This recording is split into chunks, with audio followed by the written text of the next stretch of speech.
નમસ્કાર દોસ્તો, આપ જોયા છો સાઈ ગ્રુપ ઇન્ડિયા હાઉસ સંચાલિત નવસારી લાઈવ। સમગ્ર ગુજરાત અને ભારત સરકાર અત્યારે પાણી બચાવવા માટેની મુહિમ ચલાવી રહી છે અને પાણી વ્યય ન થાય, પાણીનો બગાડ ન થાય એ માટે પ્રયાસ કરી રહી છે।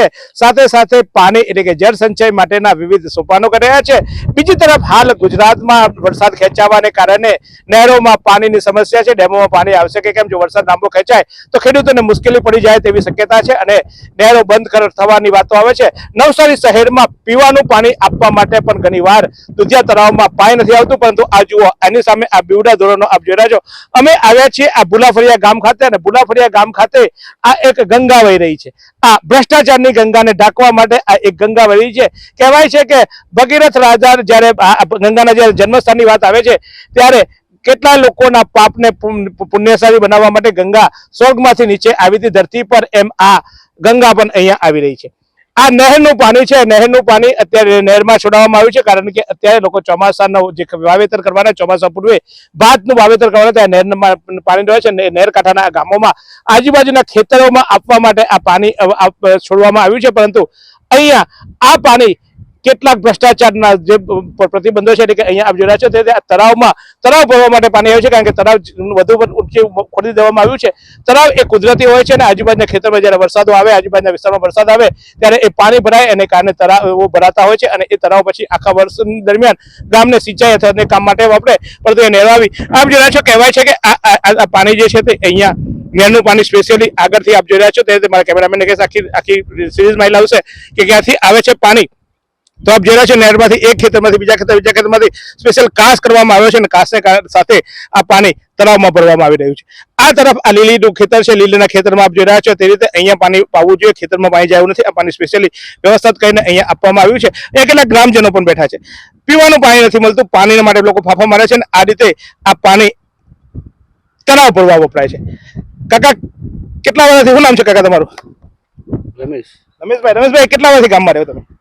હવે 50 વર્ષ થઈ ગયા। 50 વર્ષ થઈ ગયા। તો આવી રીતે નહેરથી જ પાણી ભરાય, તળાવ ભરાવું પહેલી વાર જોયું કે? આ કેનાલ છે ને આર્યા, એટલે આ કેનાલથી પણ એની આ નહેરથી તળાવમાં પાણી લાવવામાં આવે એવું તો પહેલી વાર આવ્યું કે આગળ આવેલું? અને આગળ ના પેલી વાર આવે, વરસાદ આવે ત્યારે જ આવતું ને? ત્યાં જ આવે। હા, સ્પેશિયલ તળાવ ભરવાનું નહેરમાંથી પાણી લાવવું પહેલી વાર જોયું કે જીવના આટલા વર્ષમાં? નહીં, આ પેલી વાર જ આવે પાણી। આવ્યું પહેલી વાર જ આવ્યું? એટલે ઓવરફ્લો પાણી તે જ આવે અમારે તો તળાવમાં। હા, પણ ઓવરફ્લો તળાવમાં આવે, પણ જયારે વરસાદ આવે ત્યારે આવે ને, ત્યારે નહેર આવે ત્યારે આવે, પછી નહીં આવે। નહેરમાં થોડું આવે, નહેરથી થોડું આવે? હા, નહેરથી ફૂલ આવે। પહેલા કેટલા વર્ષ થયા તારા? શું નામ છે તારું? મારા 36 વર્ષ। 36 વર્ષ। આવું બધા જોયેલું હું, નહેરમાંથી સ્પેશિયલ તળાવ ભરવાનું પાણી આવે ને ઘરમાં પીવાનું પાણી આવે? એમને આ ચોમાસું આવે ને ત્યારે આ પાણી ઓવરફુલ નું અંદર આવે। હા, એ પણ આ ખેતરોમાં નહીં જાય? આ ખેતરોમાંથી જ આવે, પણ ઓવરફુલ ઉપર થઈ જાય પછી આ બાજુ આવે, ઓવરફ્લો થઈ જાય। પણ આ તો બધા ખેતર તો હુકા છે, આ બધા જો ને, આ હેલો આમાં તો હુકા બધા। આ ઉપરના ભાગમાં ખેતર છે કે નહીં, એ ભાગમાંથી અંદર આવે। તો આપ જોઈ રહ્યા છો, ભાઈનું કહેવું છે કે ઓવરફ્લો થાય ત્યારે પાણી અંદર આવે છે, પણ અત્યારે એક તરફ તાપ પડી રહ્યો છે, સૂર્ય મધ્ય તારે તપતી હોય છે, લોકો રાહ જોઈ રહ્યા છે કે ક્યારે વરસાદ આવે ને વાવણી કરીએ। ખેડૂતો કાગ ડોરે આ વરસાદી પાણી રાહ જોયા છે, પરંતુ આ પાણી આવે છે અને આ ગંગા સ્વર્ગથી નથી ઉતરી, પણ આ ગંગા ઉતરી છે એક નહેરમાંથી। નહેરને સ્પેશિયલી સેટિંગ કરીને આ તળાવ ભરવા માટે આ ગંગા ઉતરી છે। તો સરકારી તંત્ર, નહેર વિભાગ પણ કદાચ આ પાણી માટે જળ સંચયની વાતો કરતી હોય તો આ તળાવ ભરવા માટે આ રીતે આપે, કદાચ હોઈ શકે સરકારે સ્પેશિયલ યોજના બનાવી હોય, જેમ કે નર્મદા નહેરના પાણીઓ જેમ ઉત્તર ગુજરાત અને કચ્છના ગામના તળાવો ભરતા હતા અને તળાવો થકી એ પાણી એ ગામમાં સિંચાઈની વ્યવસ્થા, પાણીની વ્યવસ્થા પૂરી પાડતી હતી। કદાચ આ ગામને દુષ્કાળ ના પડે અને દુષ્કાળ પડે તળાવ ના ભરાય એના માટે કદાચ આ વ્યવસ્થા ગોઠવી હોઈ શકે એવું માની શકાય। કારણ કે આપ જોઈ રહ્યા છો તે રીતે જો વગર વરસાદે તળાવમાં પાણી આ તળાવ ખોદાયું હતું। ગામના છે તમે? શું નામ છે? મનુભાઈ। મનુભાઈ, આ તળાવ ક્યારે ખોદાયું? હમણાં જ ખોદાયું? હમણાં ત્યારે હુક્કો હતું ને? ત્યાં હુકું જ હુકી કાઢ્યું, એ લોકો પાણી કાઢી નાખ્યું, ત્યાર પછી ખોદાણ કામ ચાલુ કર્યું એ લોકો। કેટલું ખોદેલું? 50 ફૂટ ખોદ્યું હોય? 30-35 કિલો હોય ઊંડાઈ। તો પછી આમાં કોઈ પડી ગયું તો? જાન જાય વળી, જાન જાય। તમે ગામવાળા નહીં બોલે કે આટલું બધું નૌકા ખોદ્યું? એ લોકો સરપંચ દેખરેખ રાખવું પડે કે નહીં? સરપંચ નહીં આવે જોવા? જોવા આવે તો એ લોકો જે કારભાર કરતા તે લોકોને કેવું પડે કે નહીં કે આ ઊંડાઈ આટલી ઠરાવવા આ રીતના થયેલો તો તે પ્રમાણે કરવા પડે કે નહીં? હા, પૈસા લઈ રહેલા હોય? એ તો લઈ રહેલા, પંચાયતો ખાઈને બધા જ ખાતા હોય ને। તો જ થાય ને. હા, તો આ કામ થાય ને. પછી આ પાણી કા ભરી દેવા ઢકાઈ જાય. હવે ચોમાસું આવી ગયું એટલે એ લોકો હવે પાણીનો આવતી છે એટલે બદલાય હવે એમ એટલે ખબર નહીં પડે આ ખબર નહીં પડે એમ કેટલું ઊંડું છે. ઊંડું છે તે. એવું જ થાય. આ પહેલી વાર ખોદાયું કે આગળ બી ખોદાયેલું? બીજી વાર બીજી વાર ખોદાયું. બીજી વાર પેલું બહુ આગળ લગભગ 13-14 વર્ષ પર જેવું ખોદાયેલું. તો આમાંથી પછી ગામમાં માટી બાટી લાખી આપે કે એમાં એ બધા વેચી નાખે?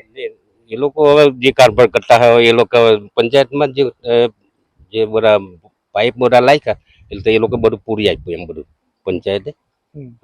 એટલે એ લોકો પૂરવાનું કહેલું એટલે એ લોકો પૂરી આપ્યું એમ. હજા પાઇપ નવા નાખ્યા? હા બધા ગટર બધે. તો આપ જોઈ રહ્યા છે આ ગ્રામજન કહી રહ્યો છે ને ગ્રામજન ચોક્કસ ગામનો નાગરિક એટલો બિંદાસ હોય અને એકદમ નિર્દોષ હોય. એને નિર્દોષ ભાવે જે વ્યથા છે એ વ્યથા હસતા હસતા કહી દીધી અને એનું હાસ્ય એ ચોક્કસ એની વેદના હતી. એના ગામમાં જે ભ્રષ્ટાચાર થયો છે એ મોઢે બોલી નથી શકતો પણ એની વેદના એને હાસ્યમાં હતી. કારણ કે એ કહેતો તો કારભારીએ જોવું જોઈએ બધું જ આવું થયું હશે. તમને તમને તમને દુઃખ નથી થતું આ ગામની આ તળાવ આ રીતે ખોદાઈ ગયા? પરિવાર લોકો બધા જ વલાય હવે પોયરા તો ગમે ત્યાં રસ્તે એમ તેમ તો આવવાના જ કે નહીં. તો એ બધી જવાબદારી કોણ લ્યા કરે આમાં?